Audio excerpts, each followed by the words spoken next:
Et bonsoir à tous. C'est une semaine dans le monde, comme chaque vendredi, retour sur ce qui a dominé l'actualité de cette semaine. Et encore une fois, c'était la guerre au Moyen-Orient. Avec à mes côtés ce soir, Patricia Alémonière, grand reporter, spécialiste des questions internationales. Et je cite votre dernier ouvrage, Patricia, géopolitique du Sahel, aux éditions PUF. À vos côtés, Ziad Limam, directeur du mensuel Afrique Magazine. Bonsoir à vous, Ziad. À la une du mois de mars, les matières premières du continent africain.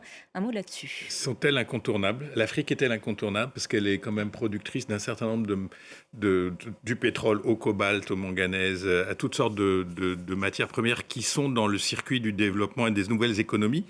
Mais on avait prévu cette couverture avant la guerre et elle est d'autant plus justifiée aujourd'hui avec le fait que tous les circuits de distribution sont impactés par ce conflit. Face à vous, Ziad, Fabrice Rousselot, également journaliste spécialiste des questions internationales. Bonsoir Fabrice. Bonsoir.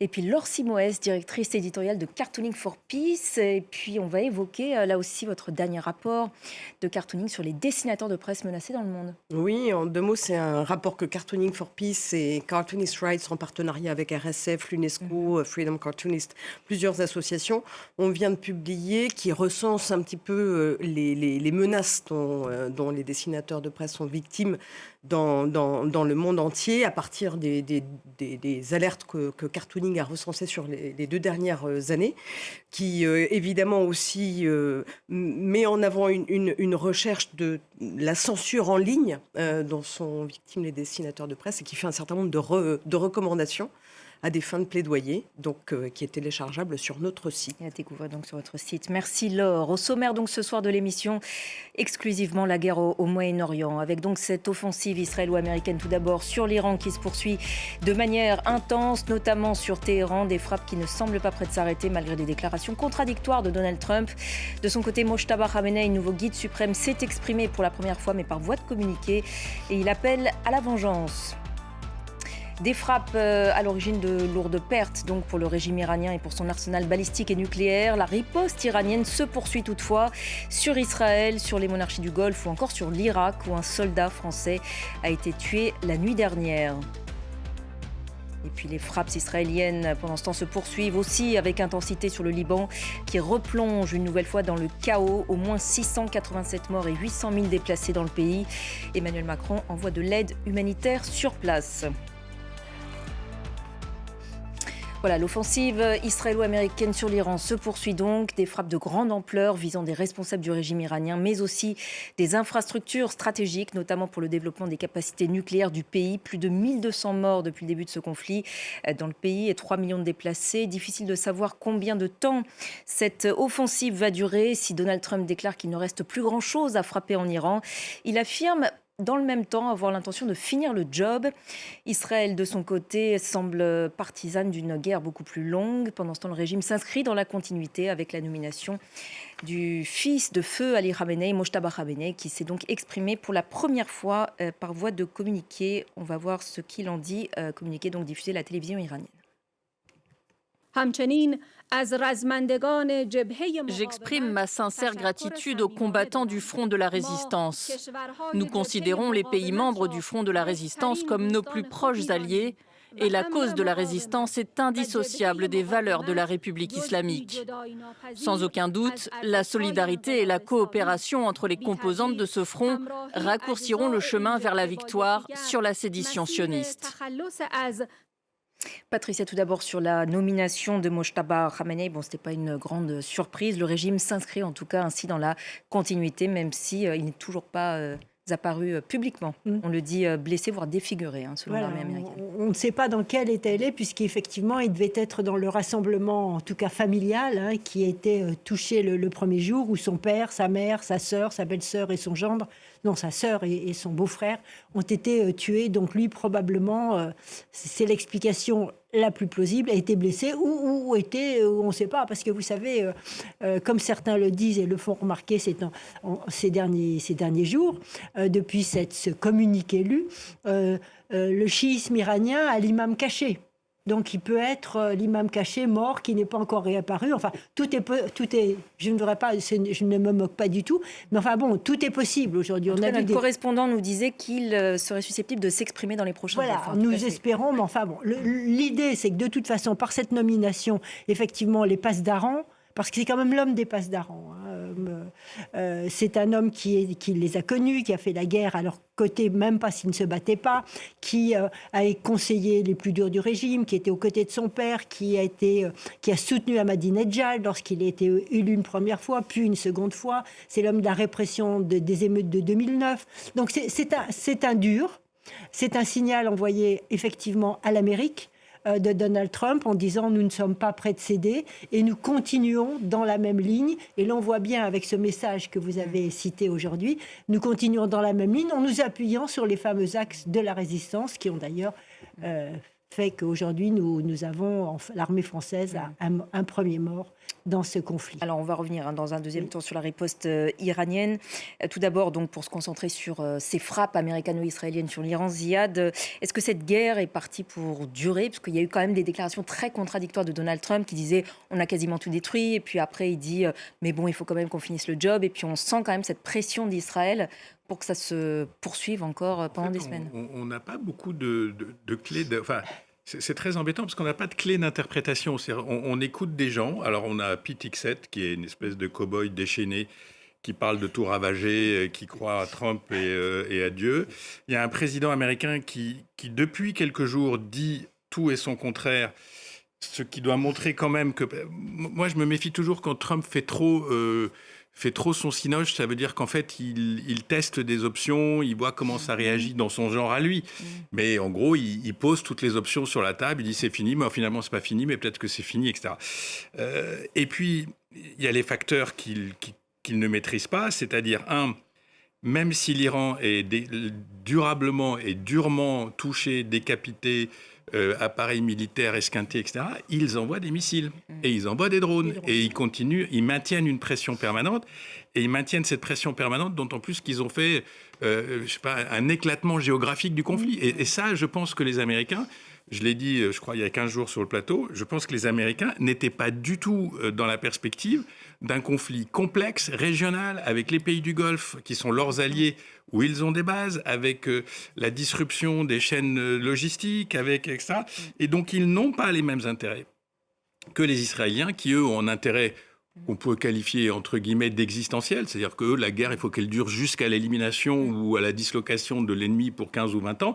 Et les Américains, c'est beaucoup plus complexe. Et le problème, c'est que cette complexité gérée par Trump et ses boys, c'est un facteur d'aggravation. C'est pas un facteur de stabilisation.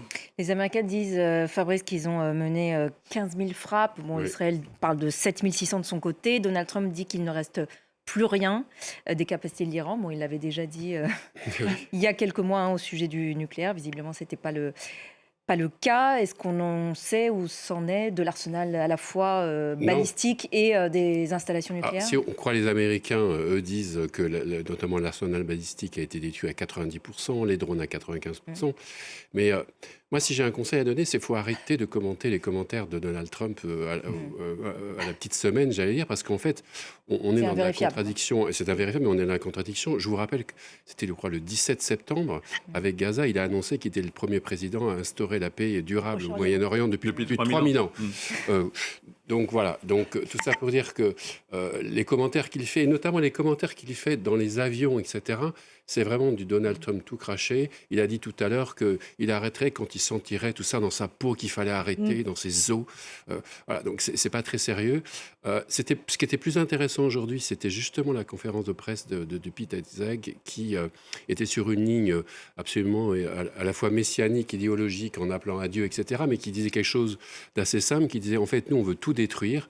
Et quand on saura qu'on a tout détruit, peu importe qui est derrière, on fera avec et on sera content et on repartira. Donc c'est un peu ça la ligne pour l'instant. Après, on est dans cette situation-là pour des raisons assez simples qu'on a déjà expliquées sur ce plateau. Il n'y avait pas les justificatifs pour lancer l'offensive ont changé 20 fois. Et l'objectif de guerre n'a jamais été déterminé. Donc le changement de régime, la presse américaine, depuis 2 jours, confirme quand même cette hypothèse qui montre bien que l'administration américaine connaît très mal cette région, cette hypothèse selon laquelle Trump, dans l'esprit de Trump, c'était un scénario à la Venezuela, si je puis dire, avec quelqu'un de modéré qui viendrait et tout d'un coup, comme le pantin des Américains. C'est mal connaître quand même la région que de croire que les Iraniens vont devenir les pantins des Américains juste parce que M. Trump en a décidé ainsi. Patricia. Moi, l'autre image forte du jour, c'est quand même cette manifestation à Téhéran, Oui. où on voit Ali Larijani, donc le secrétaire du Conseil de sécurité, qui est un des hommes forts du régime, Et le président et iranien. le président iranien, alors lui qui a l'air plus nostalgique à ses côtés, j'ai envie de dire, sur les images qu'on peut voir. Mais on voit Larijani très, très digne, marchant au milieu d'une foule. Alors, ce sont les rassemblements du vendredi. Ils sont classiques, mais là, ce Rassemblement annuel en c'était soutien aux Palestiniens. Ah oui, non, mais C'était il y a Jérusalem. il y a 2 choses. Il y a le rassemblement annuel en soutien aux Palestiniens, et puis il y a les rassemblements qui se produisent tous les vendredis après la prière du vendredi. Donc là, il y a une concomitance des 2 rassemblements. Et cette image, alors que le président Trump et ses acolytes, dont Pete Hegseth, disent qu'ils veulent tout écraser. Alors là, s'ils avaient voulu écraser, ils avaient du beau monde, en quelque sorte, pour écraser. Ils avaient des gardiens de la Révolution, des commandants, ils avaient Larijani, ils avaient le président. Donc ça prouve bien que, d'abord, ils ne peuvent pas se permettre de faire une hécatombe de civils comme ça. Et ça prouve bien que le régime est en position de défiance. C'est-à-dire qu'il dit, tu nous bombardes, mais on existe. Et on existe dans notre volonté. Et, très astucieusement, ils apparaissent là sur la question palestinienne. Qui est quand même le cancer qui ronge le Proche-Orient depuis un certain temps, j'ai envie de dire. Donc, ils ont une double attitude de défiance vis-à-vis du président Trump et vis-à-vis de Netanyahou. Et donc, ça prouve qu'ils le régime est loin de craquer. Parce que si le président Trump, parce que certains disaient, il parie sur Larijani, qui n'est pas un passe-d'Aran, qui n'est pas un gardien de la Révolution, donc qu'on qualifiait de conservateur pragmatique. S'il parie sur Larijani, là, la manifestation d'aujourd'hui lui dit que le pari n'est pas encore gagné, en tout cas. En fait, le problème, c'est qu'on a très peu, sur ce qui se passe en Iran, on a très peu d'informations. Alors, on a même du mal à parler aux gens parce que les réseaux Internet sont coupés. Donc, on a des images qui ressortent. On se dit que bon. Donc, en fait, on ne sait pas si on est dans le scénario que décrit Patricia, c'est-à-dire un régime résilient. Pour l'instant. Qui a encore, pour l'instant, qui a encore du gaz sous le pied, c'est le cas de le dire, parce qu'il faut alimenter les missiles, il faut alimenter les drones Shahed, il faut les sortir des tunnels, ils sont quand même surveillés 24/24 par quand même les 2 puissances les plus technologiques Même si militairement la géographie du monde. montagneuse les aide. Oui, mais bon, quand un missile part, le coin est ciblé, C'est il est les rasé. drones Donc on ne sait pas très bien. Combien de temps cette stratégie, parce que c'est la clé de ce conflit, c'est combien de temps ils peuvent durer en multipliant les coûts directs, que ce soit pour les pays du Golfe, que ce soit pour le commerce mondial, que ce soit pour la France qu'on essaye d'entraîner, que ce soit peut-être demain pour les Anglais à Chypre ou j'en sais rien. Comment tracter tout ça vers le chaos ? Et pour qu'on traque tout ça vers le chaos, il faut qu'on tienne. Et il faut qu'on tienne, ça peut être 15 jours, comme ça peut être 6 mois, on ne sait pas. Mais tout ça avec l'élément, quand même, ils ont réussi à mettre en place une guerre complètement asymétrique. Ouais. Où, en fait, ce n'est pas les moyens, ce n'est pas les milliers de bombes. Non. Ce qui, eux, c'est des actions ciblées contre des intérêts de l'Occident dans la région. Et on l'a dit tout à l'heure, ça a permis, en tout cas, ça a entraîné une géographie bien plus large de cette guerre. Et surtout avec des faibles moyens, des drones à 6 000 ou 7 000 $ qui sèment la zizanie un peu partout. Laure, les dessins, tout d'abord, sur ces frappes qui se poursuivent sur l'Iran. Oui, je vais vous montrer 4 dessins, en commençant par le dessin du dessinateur iranien, mais réfugié en France depuis de longues années, immense dessinateur Manane Yestani. Ce dessin d'une grande noirceur, on voit qu'on coupe la tête de l'ayatollah, mais c'est le monstre à plusieurs têtes des gardiens de la révolution qui prend le relais. Et on voit là aussi à quel point les Iraniens connaissent bien les ressources profondes et cachées de ce régime honni. Un autre dessin du dessinateur français Soulcier. C'est aussi un régime qui devient dynastie maintenant, islamique, puisqu'après le père Ali, on a le fils Mojtaba. L'humour ne faisant jamais plus de mal que le réel, ce petit dessin nous dit: Iran, un nouveau guide suprême désigné. On a quelque chose à t'annoncer. C'est à la fois une bonne et une mauvaise nouvelle. On comprend tout de suite pourquoi, puisqu'il est de suite, évidemment, la cible désignée. Cet autre dessin, on en parlait à l'instant, de Chapat, dessinateur suisse, sur justement la stratégie militaire peu lisible des États-Unis. Je crois que Chapat est vraiment le seul à finalement bien la résumer et la comprendre. Nos armes sont bien plus précises, dit ce monsieur d'état-major, que nos objectifs. C'est assez bien résumé. Puis pour terminer, ce dessin du dessinateur canadien Côté. On parlait aussi des déclarations très changeantes et contradictoires de Trump qui n'aident pas et qui ont de quoi rendre folles ces équipes. Nous avons gagné, mais ils n'ont pas perdu.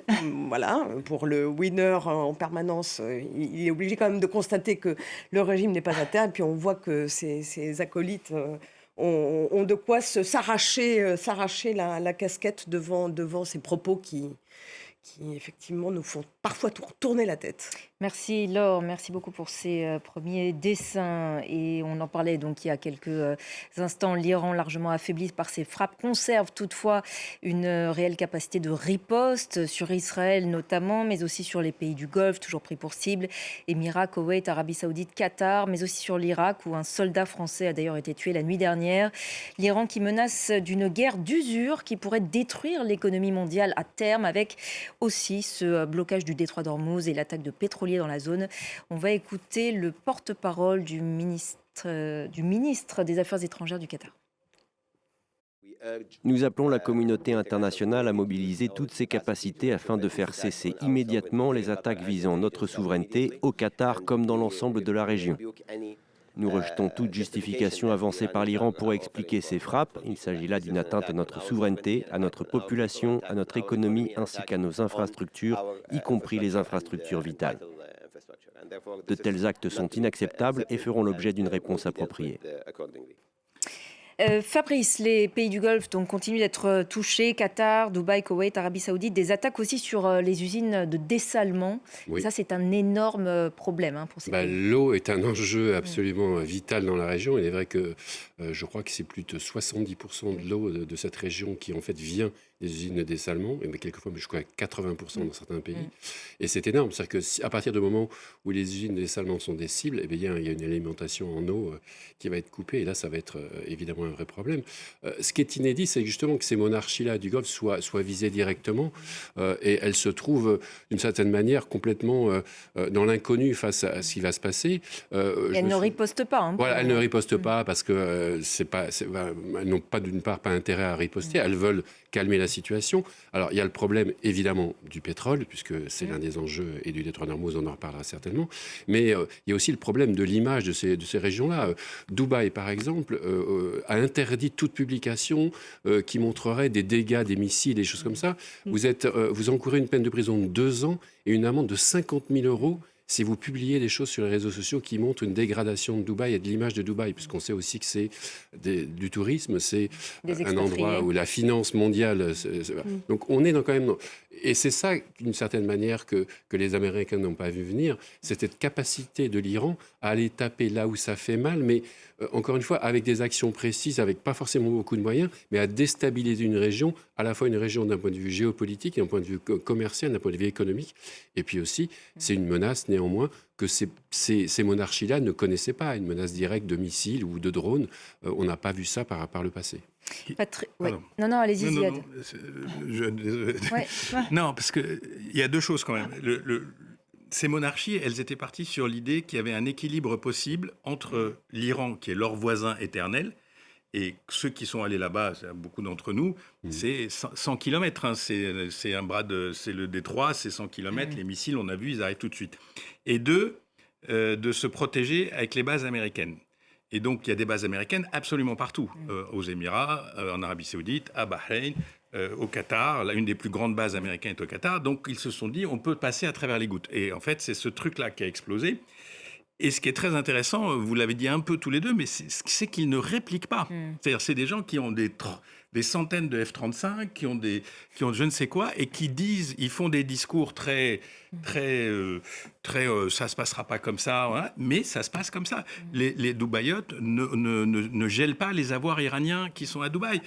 Donc, ils parient, en fait, sans y avoir été, mais je pense qu'il y a un pari de ces monarchies, de se dire, un jour ou l'autre, la garantie américaine ou Trump ou tout ce bazar va s'éloigner et je vais revenir aux fondamentaux de ma région, c'est que je ne peux pas être les Émirats ou je ne peux pas être le Qatar si je ne suis pas au moins en entente avec l'Iran. Quel que soit l'Iran, qu'il soit islamiste, qu'il soit monarchiste, qu'il soit... Alors, l'idéal, ça serait qu'il soit Monaco, Abraham... accord de comme ça. Mais voilà, donc je pense que pour comprendre leur attitude, c'est qu'ils sont dans une crise existentielle. Je ne sais pas, si on se met à la place de l'émir de Dubaï, c'est une crise existentielle. Sa ville est menacée. L'Emirates est menacé. Ils ont attaqué avec un drone Shahed le DYFC, le fameux centre international du business des affaires. C'est symbolique. C'est-à-dire, tous les banquiers sont partis. Patricia. Alors bon, là, c'est très bien. Ziad vient de très bien expliquer la situation sur un plan économique. Moi, ce que je crois, c'est que le Proche-Orient ne sera plus jamais ce qu'il a été avant. Voilà. C'est-à-dire que ce qui est en train de se passer, c'est un tremblement de terre dans cette région où tout le monde... Souvenez-vous, comme vous l'avez très justement dit, Fabrice, Donald Trump, il avait dit il y a 6 mois, c'est la paix et on va tous prospérer, on va tous faire des investissements et ça va être merveilleux. Qu'est-ce que se rendent compte ces pays que les propos de celui sous lequel ils s'étaient placés comme protection, en tout cas pour certains, que ces propos ne tiennent pas une fraction de seconde, que ce qu'il leur proposait de tous rejoindre les grands accords d'Abraham pour faire la paix avec Israël, ça ne tient pas une seconde, et que sa seule alliance véritable, c'est Israël. Alors les accords d'Abraham, pour moi, alors là, avant qu'on en reparle, je peux vous dire que les Saoudiens n'ont pas du tout envie d'en parler et que ce n'est pas le sujet du jour. Donc le sujet du jour pour ces pays, c'est d'arriver à penser leur reconstruction, parce qu'il va falloir rétablir la confiance. Il va falloir penser à refaire du business, à faire revenir tout le monde. Mais à mon avis, tout le monde reviendra quand même assez vite. On va vite reconstruire. Ils ont les moyens. Mais c'est au niveau de leurs alliances géopolitiques que ça va se passer. Et on avait bien vu ce qui se passait en Arabie Saoudite. Déjà, les Saoudiens, ils avaient compris que quand, en 2019, les Iraniens avaient tapé leur puits de pétrole et leur site de pétrole, Donald Trump avait tourné la tête de l'autre côté. Donc, ils avaient déjà compris qu'il fallait un peu quand même qu'ils multiplient sur les alliances. Et ils avaient passé un accord avec le Pakistan pour demander un soutien en cas de... Si ce n'est qu'aujourd'hui, le Pakistan, il est un peu aussi aux abonnés absents, j'ai envie de dire. Il ne soutient pas grand-chose. Donc ces pays se retrouvent aujourd'hui orphelins de soutien sécuritaire. Et qu'est-ce que ça va produire, cet orphelinat ? Moi, je ne suis pas encore capable de le prédire. Mais forcément, ça va provoquer quelque chose. Et ce que ça va provoquer va dépendre de ce qui va sortir de l'Iran. Si le régime iranien se survit à lui-même, totalement cassé, mais se survit à lui-même, on ne sait pas, c'est peut-être eux qui vont aller réparer l'Iran. Tout est possible aujourd'hui. Et donc, je crois que les cartes sont ouvertes, mais la protection américaine, je crois qu'ils ont compris. Ce n'est pas pour demain qu'ils vont la rétablir. Et les investissements qu'ils avaient promis à Donald Trump, souvenez-vous, les milliards qu'ils avaient promis aux États-Unis, je crois qu'ils vont plutôt être consacrés à leur reconstruction. Mais c'est une région aussi qui est déstabilisée parce qu'elle s'inscrit dans le temps long. Alors que Trump ne s'inscrit pas. Ah non, pas les Émirats. L'Iran s'inscrit dans le temps long. Non, mais c'est ça pas, aussi. Pas les Émirats. Non, mais bien sûr. Les Émirats, c'est le temps très court. Ils veulent du rendement. Voilà. Mais l'Iran s'inscrit dans le temps Bien long sûr. et beaucoup de ses voisins, je ne parle pas des monarchies, s'inscrivent aussi. Alors que Trump, lui, ne comprend pas. Il est dans autre chose. On n'a pas parlé des midterms, mais il y a une pression du public américain aujourd'hui qui est énorme. En Israël aussi, il y a les élections. C'est vrai. Mais pour avoir, encore une fois, lu la presse ces derniers jours, il y a de plus en plus de voix qui disent « Mais qu'est-ce qu'on fait ? Qu'est-ce qu'on fait ? Avec quel but ?» Fabrice, pas mal d'autres choses à évoquer, notamment ce blocage toujours du détroit d'Ormuz. On a vu que le déblocage de 400 millions de barils par l'Agence internationale de l'énergie n'a pas suffi. Le prix du baril est toujours au-dessus de $100. On est toujours dans l'incertitude, c'est-à-dire qu'il y a des centaines de bateaux qui sont bloqués. Alors, celui qui en profite à court terme, justement, c'est Vladimir Poutine, puisqu'on lui donne un répit sur les sanctions, on lui permet de faire un peu de trafic pour faire baisser le prix du brut. Et en plus, il y a une attitude, encore une fois, complètement irréaliste et absolument inconcevable des États-Unis, avec Trump qui dit dans la semaine « Ah ben vous savez, les prix montent, mais c'est très bien, nous on est le plus grand producteur, on va en profiter. » Donc on a un peu l'impression qu'il se moque un peu de tout ça, alors que c'est clairement... Il y a une économie qui est à l'envers. On sent les conséquences, évidemment, en France. Les pouvoirs politiques européens commencent à se saisir de la question. La question, c'est que la réponse, personne ne l'a. C'est-à-dire que, pour l'instant, on a eu toutes ces interrogations sur le fait que l'Iran mine ou pas la sortie du détroit. On ne le sait toujours pas. Moi, je suis incapable de dire, je crois que personne n'est capable de dire si oui ou non ça existe. Ce qui est sûr, en tout cas, c'est qu'il y a des centaines et des centaines de bateaux qui sont bloqués, et que dorénavant, l'autre piste qui était le pipeline qui part à travers celui-ci est potentiellement menacé aussi.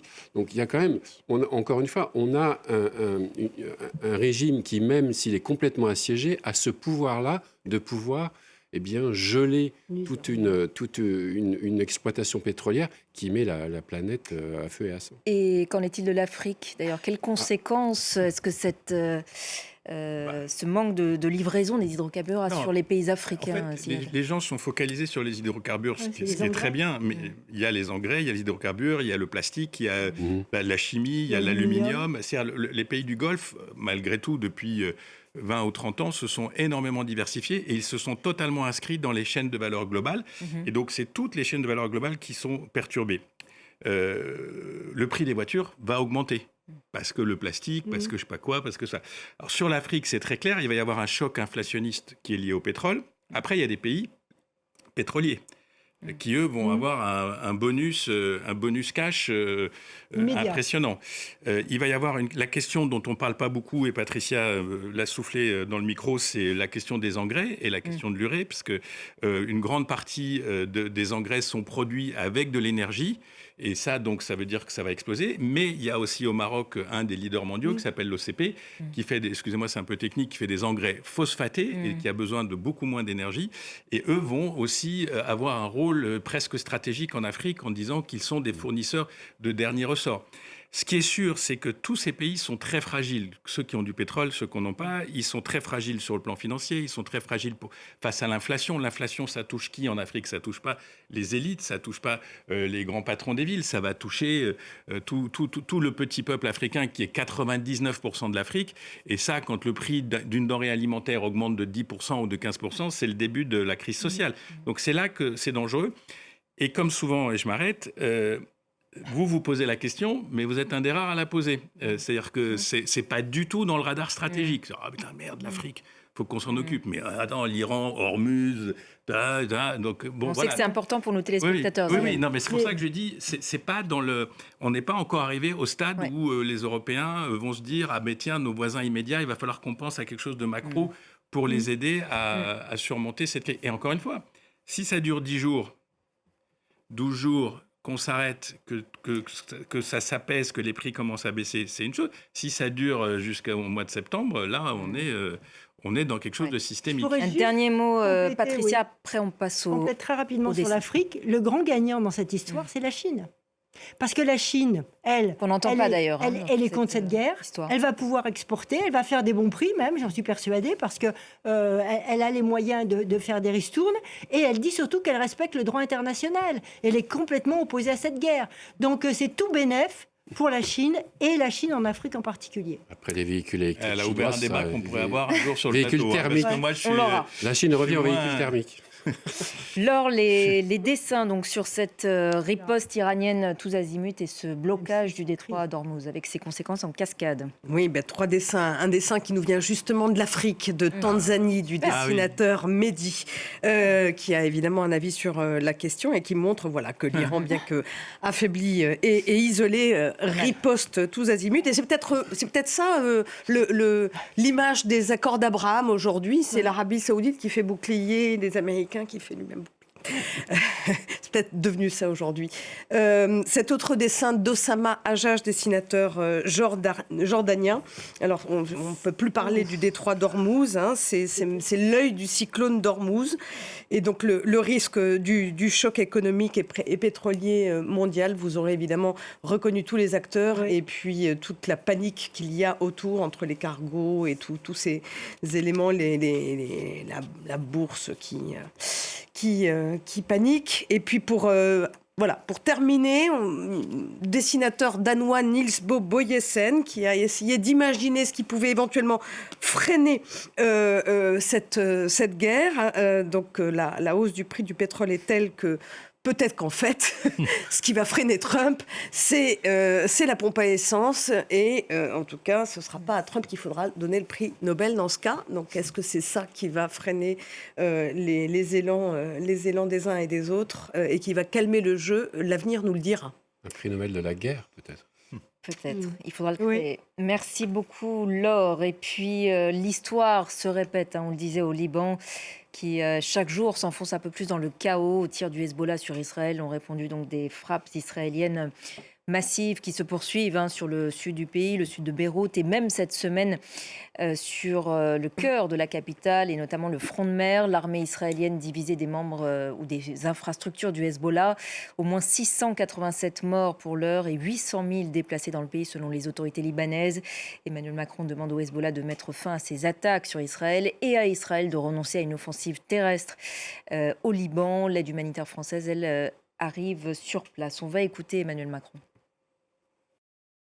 Je veux ici rappeler toute l'importance que nous attachons à la sécurité de nos forces sur le terrain et redire donc combien nous sommes aux côtés de nos partenaires, le Liban, premier chef, qui veut lutter pour sa sécurité et sa souveraineté, a eu des messages extrêmement clairs à l'égard du Hezbollah.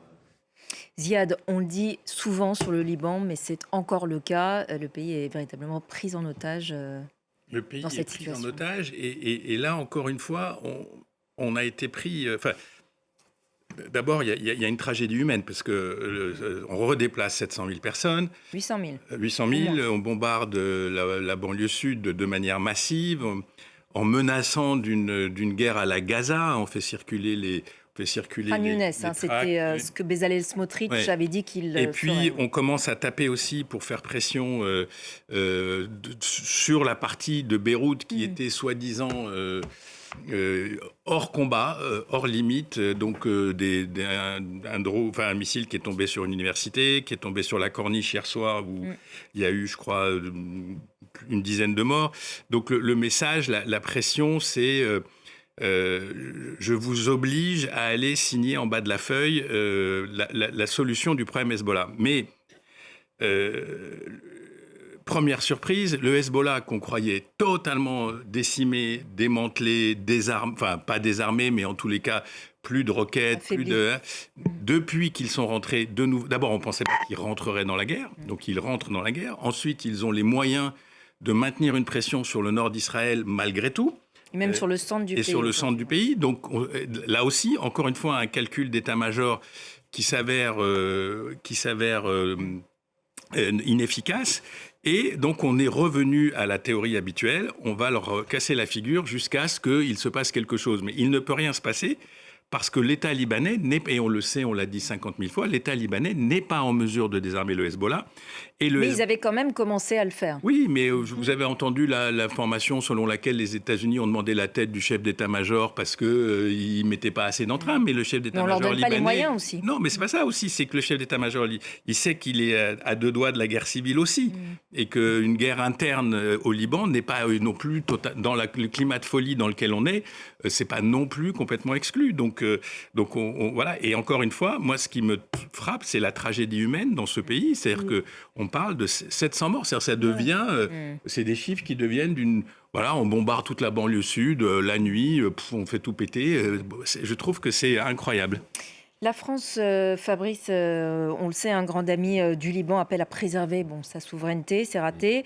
On a senti quand même beaucoup d'embarras et du mal, disons, du côté d'Emmanuel Macron à condamner cette riposte israélienne qui, si elle est légitime, semble quand même disproportionnée. On parle à nouveau de au moins 800 000 déplacés.